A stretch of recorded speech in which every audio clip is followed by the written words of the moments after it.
Hello दोस्तों, स्वागत है आपका बुक एज पर। आज मैं आपसे एक ऐसा सवाल पूछना चाहता हूं जो शायद आपने खुद से अंधेरी रातों में कई बार पूछा होगा। मैं बदलना तो चाहता हूं, पर बदल क्यों नहीं पाता? क्या आपके साथ ऐसा हुआ है? आप जोश में आकर नए साल पर जिम जाने का वादा करते हैं, अलार्म लगाते हैं, नए जूते खरीदते हैं, लेकिन 10वें दिन आप फिर उसी ठंडे बिस्तर पर पड़े होते हैं, वही मोबाइल स्क्रॉल कर रहे होते हैं।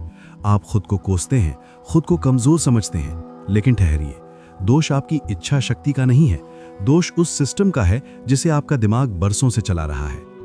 आज हम चार्ल्स ड्यूहिक की masterpiece the power of habit की गहराइयों में उतरेंगे। अगले 60 मिनट में हम सिर्फ एक किताब की बात नहीं करेंगे, हम आपकी प्रोग्रामिंग को डिकोड करेंगे। हम जानेंगे कि कैसे एक मामूली सी आदत आपकी किस्मत बदल सकती है और कैसे एक छोटी सी गलती आपको बर्बादी के गड्ढे में धकेल सकती है। तो अपनी कुर्सी की पेटी बांध लीजिए, क्योंकि आज आपकी पुरानी पहचान खत्म होने वाली है और एक नई शुरुआत होने वाली है। भाग 1, हैबिट लूप का रहस्य, दिमाग का वो हिस्सा जो कभी नहीं सोता। सोचिए, आप गाड़ी चला रहे हैं। क्या आप हर सेकंड सोचते हैं कि कब गियर बदलना है, कब क्लच दबाना है? नहीं, आपका हाथ अपने आप चलता है। क्यों? क्योंकि आपके दिमाग के एक छोटे से हिस्से, जिसे बेसल गैंग्लिया कहते हैं, उसने इसे एक आदत बना लिया है। चार्ल्स ड्यूहिक कहते हैं कि हर आदत के पीछे 3 कड़ियां होती हैं: क्यू संकेत, रूटीन काम, और रिवॉर्ड इनाम। इसे एक कहानी से समझते हैं। राहुल नाम का एक लड़का था जो दफ्तर से घर लौटते वक्त हर रोज एक बेकरी पर रुकता था और एक बड़ा सा चॉकलेट कुकी खाता था। कुछ ही महीनों में उसका वजन 10 किलो बढ़ गया। उसने खुद को बहुत रोका, पर जैसे ही शाम के 5 बजते उसका मन तड़पने लगता। यहाँ क्यू क्या था? शाम के 5 बजना और ऑफिस की थकान। रूटीन क्या था? बेकरी जाना और कुकी खरीदना। और इनाम? उसे लगा इनाम वो मिठास है, लेकिन जब उसने गहराई से सोचा तो पता चला कि इनाम चॉकलेट नहीं थी। इनाम था वो 5 मिनट की गपशप जो वो बेकरी वाले से करता था। उसका दिमाग असल में ब्रेक और सोशलाइजिंग चाहता था, कुकी तो बस एक बहाना था। जैसे ही राहुल ने ये समझा, उसने अपनी रूटीन बदल दी। अब वो 5 बजे कुकी खाने के बजाय अपने दोस्त के डेस्क पर जाकर बातें करने लगा। इनाम वही मिला, मेंटल रिलैक्सेशन, लेकिन आदत बदल गई। दोस्तों, अपनी जिंदगी में झांकिए।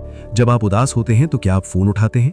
फोन उठाना रूटीन है, लेकिन असली इनाम क्या है? शायद वो अकेलापन दूर करना। अगर आप क्यू और रिवॉर्ड को पहचान लें तो आप दुनिया की कोई भी आदत बदल सकते हैं।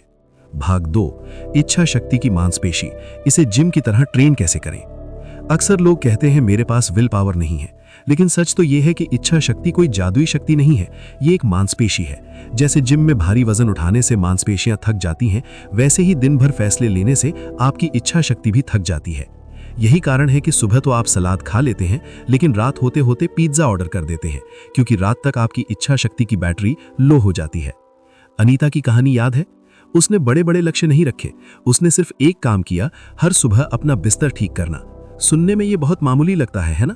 लेकिन इस एक छोटे से अनुशासन ने उसके दिमाग को ये यकीन दिला दिया कि मैं अपने दिन को कंट्रोल कर सकती हूँ। जब आप एक छोटी सी जीत हासिल करते हैं तो आपका प्री फ्रंटल कॉर्टेक्स मजबूत होता है। इसे कहते हैं स्मॉल विंस।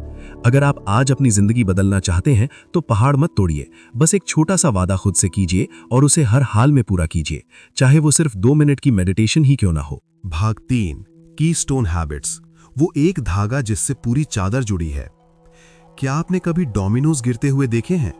एक छोटा सा टुकड़ा गिरता है और वो अपने से 10 गुना बड़े टुकड़े को गिरा देता है। हमारी जिंदगी में भी कुछ ऐसी कीस्टोन हैबिट्स होती हैं। 1980 के दशक में अल्कोआ नाम की एक एल्यूमिनियम कंपनी डूब रही थी। नया सीईओ आया, पॉल ओनील। निवेशकों को लगा कि वो सेल्स बढ़ाने की बात करेगा, प्रॉफिट की बात करेगा, लेकिन पॉल ने स्टेज पर आकर सिर्फ एक बात कही, मैं इस कंपनी को दुनिया की सबसे सुरक्षित कंपनी बनाऊंगा। हमारा फोकस सिर्फ वर्कर की सेफ्टी पर होगा। लोग हंसने लगे, सेफ्टी से पैसा कैसे आएगा?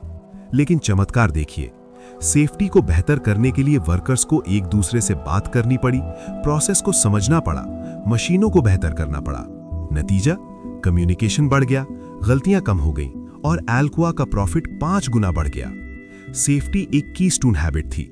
आपकी जिंदगी में भी एक ऐसी आदत है, शायद वो सुबह की सैर हो या डायरी लिखना। जब आप एक्सरसाइज शुरू करते हैं तो आप अपने आप अच्छा खाने लगते हैं। जब आप अच्छा खाते हैं तो आप बेहतर सोते हैं। जब आप बेहतर सोते हैं तो आप ऑफिस में कम गुस्सा करते हैं। सिर्फ एक आदत बदलिए, बाकी सब अपने आप बदल जाएगा। भाग 4, कंपनियों का मायाजाल, आपकी आदतों से कौन पैसा कमा रहा है? दोस्तों, क्या आपको लगता है कि आप जो सामान खरीदते हैं वो आपकी पसंद है? चार्ल्स ड्यूहिग बताते हैं कि कैसे बड़ी कंपनियां आपके हैबिट लूप का फायदा उठाती हैं। फेब्रीज की कहानी बहुत मशहूर है। शुरुआत में ये प्रोडक्ट बुरी तरह फेल हो गया था। कंपनी इसे ऐसे बेच रही थी कि ये बदबू मिटाता है, लेकिन लोग अपनी घर की बदबू के आदी हो चुके थे। उन्हें महसूस ही नहीं होता था कि बदबू है। फिर उन्होंने विज्ञापन बदला। उन्होंने इसे सफाई के अंत का इनाम बना दिया। जब एक महिला कमरा साफ कर लेती है, बिस्तर की चादर बिछा देती है, तो अंत में वो फेब्रीज छिड़कती है। वो खुशबू एक इनाम बन गई।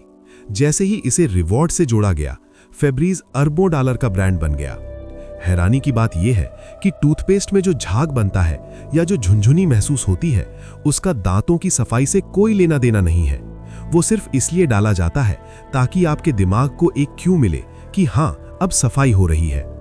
हम विज्ञापनों के गुलाम नहीं हैं, हम उन आदतों के गुलाम हैं जो ये कंपनियां हमारे अंदर पैदा करती हैं। भाग 5, विश्वास की शक्ति। जब सब कुछ टूट जाए तब क्या बचा रहता है? आदतों को बदलने का सबसे बड़ा और सबसे मुश्किल पड़ाव है विश्वास। अक्सर जब हम किसी बड़ी मुसीबत में होते हैं तो हम अपनी पुरानी बुरी आदतों की तरफ भागते हैं। जैसे एक शराबी जो शराब छोड़ चुका है लेकिन किसी अपने की मौत होने पर फिर से बोतल उठा लेता है। क्यों? क्योंकि उसे यकीन नहीं होता कि वो बिना शराब के इस दुख को झेल पाएगा। चार्ल्स ड्यूहिग कहते हैं कि आदतों को स्थायी तौर पर बदलने के लिए एक कम्युनिटी या ग्रुप का होना बहुत जरूरी है। अल्कोहलिक्स एनोनिमस जैसे ग्रुप्स इसलिए सफल होते हैं क्योंकि वहां आपको ये विश्वास मिलता है कि अगर ये कर सकता है तो मैं भी कर सकता हूं। नीरज की कहानी जो हमने सुनी, वो सिर्फ रूटीन बदलने की कहानी नहीं थी, वो पहचान बदलने की कहानी थी। जब तक आप खुद को कहेंगे मैं सिगरेट छोड़ने की कोशिश कर रहा हूं, तब तक आप एक स्मोकर ही रहेंगे। जिस दिन आप कहेंगे मैं स्मोकर नहीं हूं, उस दिन आपकी जंग खत्म हो जाएगी। विश्वास ही वो गोंद है जो नई आदतों को आपके चरित्र से चिपका देता है। भाग 6, आपका रोड मैप। आज से क्या करें? अब सवाल आता है, ठीक है, मैंने सब समझ लिया, पर मैं शुरू कहां से करूं? यहां चार्ल्स ड्यूहिग का 4 स्टेप्स वाला फॉर्मूला है। रूटीन को पहचाने। आप क्या बदलना चाहते हैं? जैसे देर रात तक फोन चलाना। इनाम के साथ एक्सपेरिमेंट करें। क्या आप जानकारी के लिए फोन चला रहे हैं या बोरियत मिटाने के लिए? एक दिन फोन की जगह किताब पढ़कर देखें, क्या वही संतुष्टि मिलती है? संकेत यानी क्यू को अलग करें। आपको फोन चलाने की इच्छा कब होती है? जब आप अकेले होते हैं, जब अंधेरा होता है, या जब आप बिस्तर पर जाते हैं। एक प्लान बनाएं। अगर बिस्तर पर जाना क्यों है तो प्लान बनाइए, जैसे ही मैं बिस्तर पर जाऊंगा मैं फोन को दूसरे कमरे में रख दूंगा और एक डायरी लिखूंगा। मेरे प्यारे दोस्तों, आपकी जिंदगी कोई इत्तेफाक नहीं है। आपकी जिंदगी आपकी उन हजारों छोटी छोटी आदतों का जोड़ है जो आप हर दिन हर मिनट दोहराते हैं। आज आप जहां भी हैं, चाहे आप कर्ज में हों, डिप्रेशन में हों या असफल महसूस कर रहे हों, याद रखिए आप अपनी आदतों के गुलाम नहीं हैं। आपका दिमाग प्लास्टिक की तरह है, इसे बदला जा सकता है, लेकिन ये बदलाव एक दिन में नहीं आएगा। ये आएगा उस एक छोटे से फैसले से जो आप आज इस वीडियो को बंद करने के बाद लेंगे। क्या आप आज एक पन्ना पढ़ेंगे? क्या आप आज 5 मिनट जल्दी उठेंगे? क्या आप आज एक बुरा शब्द बोलने से रुकेंगे? जिंदगी बदलती नहीं है, बदली जाती है, और उसे बदलने की ताकत आपके हैबिट लूप में छिपी है। अगर आपको आज के इस सफर से कुछ भी नया सीखने को मिला हो तो बुक एज को सब्सक्राइब करें। कमेंट में मुझे बताएं कि वो कौन सी एक कीस्टोन हैबिट है जिसे आप कल सुबह से शुरू करने वाले हैं। आपका एक कमेंट किसी और के लिए प्रेरणा बन सकता है। याद रखिए, आप जो बार बार करते हैं वही आप बन जाते हैं। तो क्यों ना कुछ महान किया जाए। मैं हूं प्रसेन और आप देख रहे थे बुक एज। सीखते रहिए, बढ़ते रहिए। धन्यवाद।